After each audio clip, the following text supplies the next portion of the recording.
ओम शांति। 14 दिसंबर 2022 के ईश्वरीय महावाक्य। पहले सुनते हैं मुरली के मुख्य पॉइंट्स। बाबा ने कहा, पतित पावन ज्ञान सागर से निकली हुई ज्ञान गंगाएं तुम हो। तुमको ही शिव से ज्ञान का कलश मिलता है।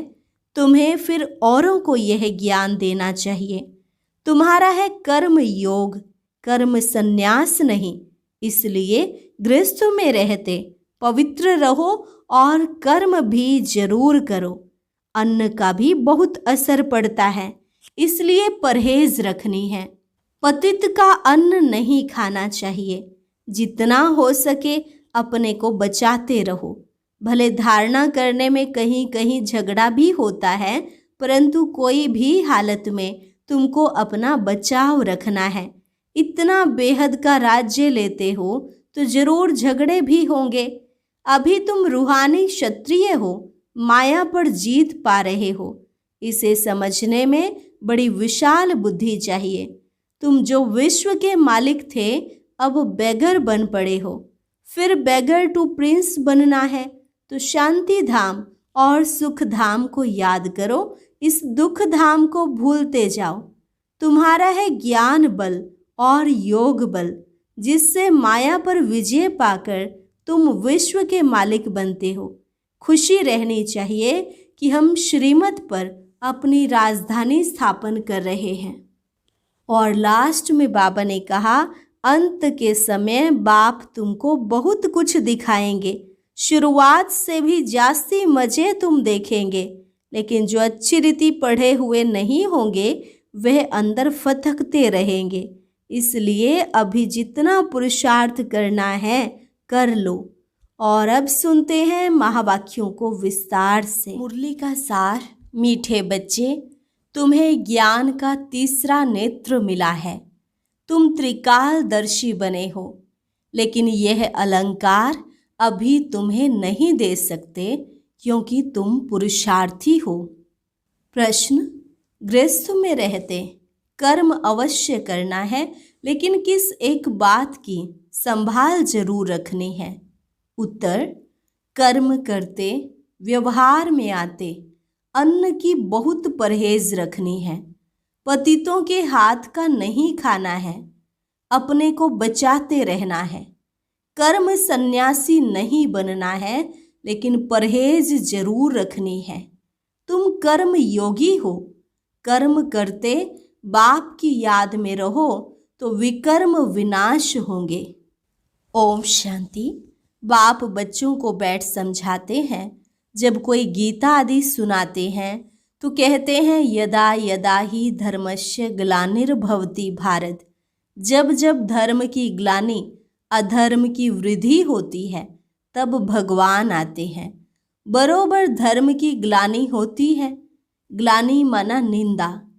तो भारत में धर्म की ग्लानि और अधर्म की वृद्धि हो जाती है। मैं आता ही तब हूँ जब यह हालत होती है। बहुत दुख है। मौत सामने खड़ा है। विनाश के लिए मुसल भी तैयार हैं। अभी तुम बच्चे जानते हो, बाबा आया हुआ है आदि सनातन धर्म की स्थापना करने। ब्रह्मा द्वारा स्थापना, शंकर द्वारा विनाश, विष्णु द्वारा पालना। बरोबर यह तीनों कर्तव्य अभी चल रहे हैं। अभी तुम ब्राह्मण हो और जानते हो, अभी हम ब्राह्मण से फिर देवता बन रहे हैं। अभी शिव बाबा के पोत्रे हैं। शिव बाबा का एक बच्चा, एक से फिर तुम कितने बच्चे बनते जाते हो। पतितों को पावन बनाने की सेवा तुम कर रहे हो। यह है बेहद का यज्ञ। यज्ञ में सारी पुरानी दुनिया स्वाहा हुई थी। इस यज्ञ के बाद फिर कोई यज्ञ होगा ही नहीं। सतयुग त्रेता में कोई यज्ञ रचते ही नहीं। यज्ञ रचते ही हैं विघ्नों को हटाने के लिए। यह तो बहुत भारी विघ्न है, तो इसके लिए बड़ा यज्ञ चाहिए। यह है बेहद का यज्ञ। इसमें पुरानी दुनिया की सामग्री जो भी है सब स्वाहा होनी है। रुद्र अथवा शिव बाबा एक ही है। जैसे शिव का रूप है, वैसे रुद्र का भी रूप है। श्री कृष्ण तो साकारी है, इसका सच्चा सच्चा नाम ही है शिव ज्ञान यज्ञ। शिव बाबा कहते हैं, रुद्र बाबा नहीं कहते। भोला भंडारी शिव बाबा को कहते हैं। यह है शिव बाबा का यज्ञ। उनसे हमें सृष्टि के आदि मध्य अंत की नॉलेज मिल रही है। तुम जानते हो, हमको ज्ञान का तीसरा नेत्र मिला है। देवताओं को तीसरा नेत्र दिखाते हैं ना, परंतु यह है ज्ञान का तीसरा नेत्र जो तुम ब्राह्मणों को मिलता है, जिससे तुम देवता बन रहे हो। वहां तीसरे नेत्र की दरकार नहीं है, परंतु तुमको तो दिखा नहीं सकते क्योंकि तुम पुरुषार्थी हो, चलते चलते भाग जाते हो। इसलिए जो फाइनल रिजल्ट वाले हैं उनको यह अलंकार दिए हैं, नहीं तो देवताओं के पास थोड़े ही शंख चक्र आदि है। यह सृष्टि चक्र के आदि मध्य अंत की नॉलेज तुमको सुना रहे हैं। उन्होंने फिर शास्त्रों में लिख दिया है कि स्वदर्शन चक्र से फलाने को मारा, यह किया। बाप कहते हैं, मैं तो पतितों को पावन बनाने आता हूँ। इसमें हिंसा की तो बात ही नहीं है। देवताओं का है ही अहिंसा परमो धर्म। श्री कृष्ण के लिए फिर हिंसा करना कैसे लिखा है? कैसे वंडरफुल चित्र बनाए हैं। वहाँ ही गीता सुनाते, राजयोग सिखाते, वहाँ ही फिर किसको मारते हैं? बाप को तो याद करते ही इसलिए हैं कि आकर पतित दुनिया को पावन बनाओ, राजयोग सिखाओ। बाप कहते हैं, ज्ञान का सागर नॉलेजफुल मैं हूँ। तुमको नॉलेज मिल रही है, इसको ही अमर कथा कहते हैं। वह तो शिव शंकर को एक कह देते हैं। शंकर सूक्ष्म वतनवासी, वह कैसे कथा सुनाएंगे? उनको तो नॉलेजफुल नहीं कहा जाता। शिव बाबा सारे सृष्टि चक्र का राज समझाते हैं, जो नॉलेज कोई के पास है नहीं। बाप धनी को न जानने के कारण ही ऑर्फन बन पड़े हैं, लड़ते झगड़ते रहते हैं। सतयुग में कोई झगड़ा होता ही नहीं, न रोना पीटना। इसलिए मोहजीत राजा की कथा सुनाते हैं। कथाएं तो ढेर हैं, हर एक धर्म में किस्म किस्म की कथाएं हैं, जो सब भक्ति मार्ग की सामग्री है। भक्ति करते हैं भगवान से मिलने के लिए। आधा कल्प भक्ति करते आए हैं, भगवान तो किसको मिला ही नहीं। अब बाप ने तुम बच्चों को परिचय दिया है, तुम्हें फिर औरों को देना है। सन शोज फादर, तो बाप का परिचय दे, सबको नॉलेज बताते रहो। तुम हरेक बच्चे की बुद्धि में है कि शिव बाबा हमारा रूहानी बाप है। वे भी भक्ति मार्ग वालों को समझाना है कि तुम्हारे दो बाप हैं, एक लौकिक बाप, दूसरा पारलौकिक बाप, जिसको गॉड फादर कहते हैं, जिसने यह बेहद की रचना रची है। बाप से तो जरूर वर्षा मिलता होगा, वह है ही स्वर्ग की रचना रचने वाला। भारत स्वर्ग था, इन लक्ष्मी नारायण का राज्य था। उन्हों को यह राज्य किसने दिया? कलयुग अंत में कोई भी विश्व का मालिक है नहीं, यह है ही रावण का राज्य। खुद भी कहते हैं, हमको राम राज्य, नई दिल्ली में दैवी राज्य चाहिए। राम राज्य है सतयुग त्रेता, रावण राज्य है द्वापर कलयुग। द्वापर से ही भक्ति मार्ग शुरू होता है, विकार भी शुरू होते हैं, जिसकी निशानियां भी हैं। जगन्नाथपुरी के मंदिर में बाहर देवताओं के गंदे चित्र बनाए हैं, ताज तख्त आदि वही है, सिर्फ चित्र विकारी दिखाते हैं। जब देवताएं वाह मार्ग में जाते हैं तो फिर धरती की उथल पाथल भी होती है। सोने हीरे के महल सब नीचे चले जाते हैं। पूजा के लिए कितना भारी मंदिर बनाया है। भक्ति मार्ग में आपे ही पूज्य, आपे ही पुजारी। बाप समझाते हैं, मैं तो पुजारी नहीं बनता हूँ। अगर मैं बनूं तो मुझे फिर पूज्य कौन बनाएगा? मैं न पतित बनता हूँ न बनाता हूँ। पतित तुमको रावण बनाते हैं, जिसको जलाते आते हैं। इस समय पाप आत्माओं की दुनिया है। गाते भी हैं पतित पावन आओ, फिर कह देते पतित पावन सीताराम। झट त्रेता वाले राम की याद आ जाती है। अब वह तो पतित पावन नहीं है। बाप यह सब बातें समझाते हैं। तुम सब सीताएं हो, द्रौपदियां हो। एक की बात नहीं, द्रौपदी को 5 पति दिखाते हैं। ऐसी बात है नहीं। भारत ही प्राचीन पवित्र खंड था, क्योंकि पतित पावन परमपिता परमात्मा का बर्थ प्लेस है। उसने यहाँ आकर पतित नरकवासियों का उद्धार किया है। सब धर्म वाले गॉड फादर को याद करते हैं, क्योंकि सब तमो प्रधान हैं। इब्राहिम, बौद्ध आदि सब इस समय हाजिर हैं। पहला नंबर ब्रह्मा भी पतित दुनिया में है, तो और कोई वापस कैसे जा सकते हैं? सभी इस समय कब्र दाखिल हैं। बाप आकर सबको गति सदगति देते हैं। सतयुग में भारत पवित्र था। देवताओं के आगे गाते भी हैं, आप सर्वगुण संपन्न संपूर्ण निर्विकारी, हम विकारी हैं। इस समय सब विकारी हैं। सबको निर्विकारी बनाने बाप को आना पड़ता है। तो पतित पावन बाप ठहरा, ना कि पानी की नदियाँ। पतित पावन ज्ञान सागर से निकली हुई यह ज्ञान गंगाएं शिव शक्ति सेना है। शिव से ज्ञान का कलश मिलता है। बाप कहते हैं, बच्चे गृहस्थ व्यवहार में रहते पवित्र बनो, कर्म भी जरूर करना है। यह है ही कर्म योग। कर्म संन्यास तो नहीं हो सकता। वे समझते हैं घर में खाना नहीं बनाते, भीख पर गुजारा करते हैं, इसलिए कर्म सन्यासी है। वह तो फकीर ठहरे। अन्न तो विकारियों का पेट में पड़ता है, तो अन्न दोष लग जाता है। पतित घर से भले निकल जाते हैं, फिर भी जन्म तो पतित घर में लेना पड़ता है। तुमको भी अन्न असर करेगा, इसलिए परहेज रखी जाती है। पतित का अन्न नहीं खाना चाहिए। जितना हो सके अपने को बचाते रहो। कोई का बहुत झगड़ा भी हो जाता है। एक भाई ज्ञान में आता है, दूसरा नहीं आता। ऐसे बहुत केस होते हैं। इतना बेहद का राज्य लेते हो तो जरूर कुछ झगड़े होंगे। कोई भी हालत में तुमको अपना बचाव रखना है। मुक्ति तो कोई पाते नहीं है, गपोड़े मारते रहते हैं। हम ज्योति ज्योत में लीन होंगे। समझाते समझाते आखिर उन्हों की बुद्धि में भी आएगा कि यह बात ठीक है। सतयुग की आयु लाखों वर्ष होती तो संख्या बहुत बढ़ जाती। अभी तो संख्या और ही सबसे थोड़ी है, क्योंकि कन्वर्ट हो गए हैं और धर्मों में।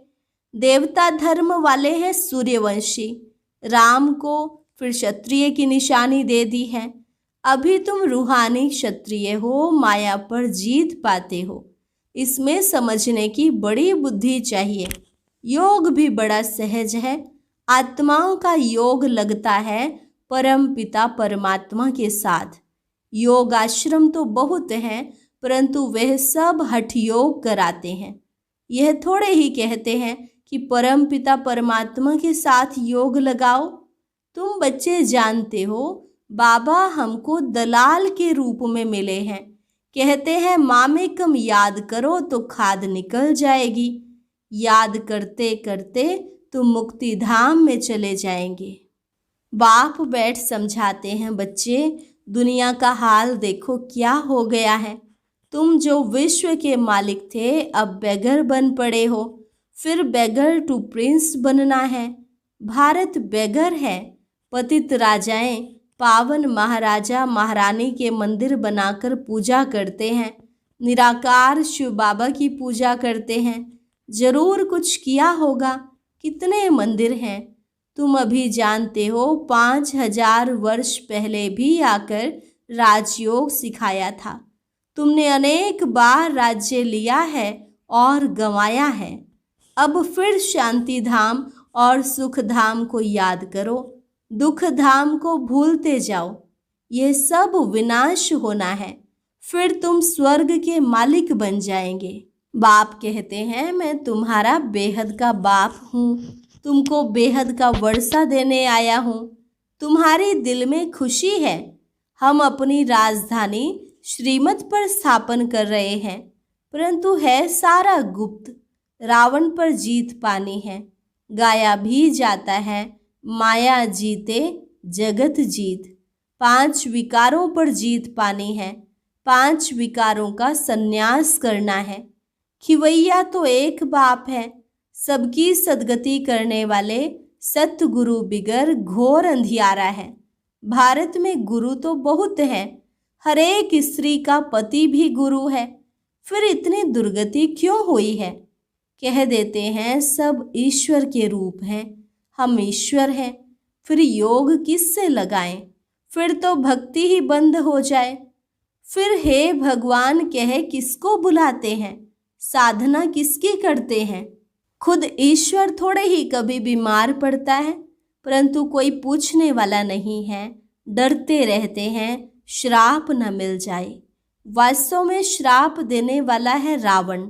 बाप तो वर्षा देते हैं, रावण दुश्मन है इसलिए जलाते रहते हैं। लक्ष्मी नारायण के चित्र को कब जलाते हैं क्या? बिल्कुल नहीं। रावण क्या चीज है अभी तुमको मालूम पड़ा है।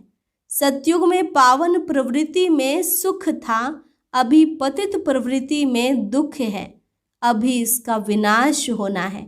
तुम देखेंगे अर्थक्वेक आदि होती रहेंगी। बाबा भी कहाँ तक बैठ शिक्षा देंगे? लिमिट होगी ना। राजाई स्थापन होगी और विनाश होगा। अंत में तुम बहुत मजे देखेंगे, शुरुआत से भी जास्ती। वह तो पाकिस्तान था, अभी तो विनाश का समय है। तुमको बाबा बहुत कुछ दिखाएंगे। फिर जो अच्छी रीति नहीं पढ़े हुए होंगे वह अंदर फटकते रहेंगे। क्या कर सकते हैं? अभी जितना पुरुषार्थ करना है कर लो। बाल बच्चों को तो संभालना ही है, कायर नहीं बनना है। कदम कदम श्रीमत पर चलना है, बाप को याद करते रहना है। बस इसमें ही मेहनत है। पापों का बोझा सिर से कैसे उतरे, उसके लिए है सहज योग। यह है ज्ञान बल, योग बल, जिससे माया पर विजय पाकर विश्व के मालिक बनते हैं। अच्छा मीठे मीठे सिके लधे बच्चों प्रति माता पिता बाप दादा का याद प्यार और गुड मॉर्निंग। रूहानी बाप की रूहानी बच्चों को नमस्ते। रूहानी बच्चों की रूहानी बाप दादा को नमस्ते नमस्ते, गुड मॉर्निंग। धारणा के लिए मुख्य सार। पहली पॉइंट, श्रीमत पर ज्ञान और योग बल से माया पर विजय पानी है। विनाश के पहले अपने विकर्मों को विनाश करना है। बेहद का राज्य लेने के लिए हर बात में अपना बचाव करते रहना है। अन्न दोष से बहुत संभाल करनी है। वरदान, संगम युग के महत्व को जान, स्नेह की अनुभूतियों में समाने वाले संपूर्ण ज्ञानी योगी भव।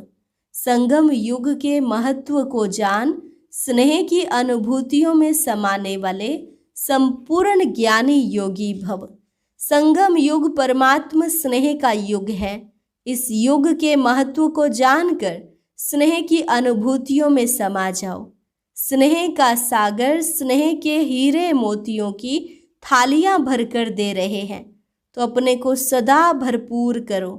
थोड़े से अनुभव में खुश नहीं हो जाओ, संपन्न बनो। ये परमात्मा प्यार के हीरे मोती अनमोल हैं। इससे सदा सजे सजाए रहो, क्योंकि यह स्नेह ही योग है और स्नेह में समाना ही संपूर्ण ज्ञान है। ऐसे रूहानी स्नेह का सदा अनुभव करने वाले ही संपूर्ण ज्ञानी योगी है। स्लोगन, जो व्यर्थ की फीलिंग से परे रहता है वही माया जीत बनता है। जो व्यर्थ की फीलिंग से परे रहता है वही माया जीत बनता है। अच्छा, और अब सुनते हैं आज का अव्यक्त ज्ञान मोती।